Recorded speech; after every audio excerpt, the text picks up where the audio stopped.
ಕಾರ್ಕಳ ಭಾರತದ ಎಲ್ಲಾ 18 ಪುರಾಣಗಳಲ್ಲಿ ನಾಗದೇವರ ಉಲ್ಲೇಖ ಬರುತ್ತದೆ ಅನ್ನೋದು ಒಂದು ಆಯಾಮ.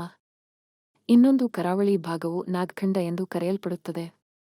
ಈ ನಮ್ಮ ಭೂಮಿಯನ್ನು ನಾಗದೇವರು ನಮಗೆ ದಾನ ಮಾಡಿ ನೀಡಿದರು ಅನ್ನೋದು ಇನ್ನೊಂದು ಆಯಾಮ. ಆದುದರಿಂದ ನಾಗರಾಧನೆ ಅಂದರೆ ನಮ್ಮ ಹಿರಿಯರ ಕೃತಜ್ಞತೆಯ ಸಂಕೇತವೇ ಆಗಿದೆ. ನಾಡಿನ ಎಲ್ಲಾ ಧಾರ್ಮಿಕ ಬಂಧುಗಳಿಗೆ ನಾಡಿನ ಅತಿ ದೊಡ್ಡ ಹಬ್ಬ ನಾಗರ ಪಂಚಮಿಯಾಗಿರುತ್ತದೆ. ಇಂದು ಬೆಳಿಗ್ಗೆಯಿಂದಲೇ ಕಾರ್ಕಳ ಪೆರುವಾಜೆ ಬಳಿ ಇರುವ ನಾಗಬನಿಗೆ ಹಲವಾರು ಭಕ್ತಾದಿಗಳು ಹೂ, ಹಾಲು, ನಿಯಾಳ ಒಟ್ಟಿಗೆ ನಾಗದೇವನಿಗೆ ಕೃತಜ್ಞತೆ ಸಲ್ಲಿಸಲು ಸಾಲುಗಟ್ಟಿ ನಿಂತಿದ್ದರು.